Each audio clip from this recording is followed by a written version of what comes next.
السلام عليكم. كلكم شفتوا الصور والفيديوهات ديال العرس الاسطوري اللي كان في جماعة زغنغن تابعة للناظور. جبت لكم هذا الفيديو، هذا فيه التفاصيل شنو وقع من بعد. الشبكة ديال موسى طاحت، وما كانش كيتوقع على ان العرس الاسطوري غادي يكون بداية ديال السقوط ديالو بالناظور. تأزمت الامور وكشف هذا الحفل الزفاف الاسطوري على خيوط شبكة دولية للمخدرات. بارون المخدرات المعروف بموسى كان غارق في الفرحة ديالو، وما كانش عارف ان ديك الفرحة غادي تكون هي سبب الطيحة ديالو والطيحة ديال الشبكة ديالو كاملة. نهار الحد اللي فات في الفجر وصلوا اعضاء المجموعة الاخيرة اللي شدوها لمقر المكتب المركزي للابحاث القضائية البسيج في سلا. هاد الشي جا بعد واحد العرس خيالي في جماعة زغنغان في الناظور اللي كان فيه موسى كيحتفل، وخلال الحفل تم اطلاق النار من اسلحة نارية في المنطقة. وهذا الشيء دار حالة استنفار قوية عند جميع المصالح الأمنية مركزيا وجهويا وحتى وطنيا. فريق من الضباط ديال الفرقة الوطنية الشرطة القضائية من البيضاء تحركوا بسرعة للمنطقة وداهموا بزاف ديال البيوت ديال الناس اللي بانوا في الفيديوهات اللي تصورات العرس. وماشي غير هذا، بل حتى أكبر مسؤول ديال الفرقة الوطنية وديال البسيج اللي هو الدخيسي مشى للناظور باش يوقف على شغلو راسو. العملية أسفرت على اعتقال 34 شخص مقسمين على جوج مجموعات. المجموعة الأولى كانوا تشدوا فيها 23 واحد، من بينهم كان موسى رأس الحربة ديال الشبكة. بعض الناس يقول لك راه في بروكسل، بعض الناس يقول لك راه في هولندا، ولكن الحقيقة كيف نشرت جريدة الصباح أن موسى تشد وتم الاعتقال ديالو وراه حاليا في السجن المركزي في سلا.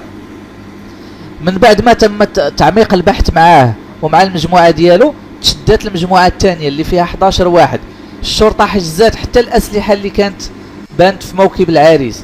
المصادر ديال الجريدة أكدت أن موسى كان أصلا تحت المراقبة ديال السلطات، وكانت عنده مسطرات بحث قديمة صادرة في حقه. العرس ديالو كان خيالي بكل المقاييس، وتنظيمه القاعة كبيرة وجيب فنانين معروفين على الصعيد الوطني، وفلوس صحيحة اللي قال لك شدوا 70 مليون مقابل ساعة أو ساعة ونص ديال الغناء، وهما المستفيدين الوحيدين من هذا الشيء كامل. وخروج الموكب ديال موسى في الشوارع العامة هذا الشيء كامل، ومع عدم توقيف البارون الدولي وتقديمه للعدالة في ديك الوقت، عجل بإعفاء القائد الجهوي ديال الدرك الملكي في الناظور من المهام ديالو وتحويله للقيادة العليا ديال الجهاز في الرباط. دابا الضباط ديال المركز ديال المكتب المركزي للتحقيقات كيديروا واحد الابحاث تقنيه وميدانيه معمقه على موسى وعلى الامتدادات ديال الشبكه ديالو في الداخل والخارج. المتهمين كتواجههم تهم خطيره، اولها تكوين عصابه اجراميه، حيازه اسلحه ناريه بدون ترخيص واطلاق النار منها، الاتجار الدولي في المخدرات والمشاركه فيها. النيابه العامه اعطت الاوامر بتحقيق البحث باش يتاكدوا واش البارون المخدرات الدولي موسى والشبكه ديالو كانوا كيقدموا رشاوي الموظفين عموميا باش يتغاضاو عليهم. التحقيقات دابا كتجري في سريه تامه وفي انتظار تقديم الموقوفين قدام النيابه العامه المختصه بفاس او الناظور. نتائج البحث هي اللي غادي تحدد طبيعه الجرائم المرتكبه. الى بانت جرائم ماليه مثل تبييض الاموال غادي تحولوا الموقوفين النيابه العامه المتخصصه في جرائم الاموال.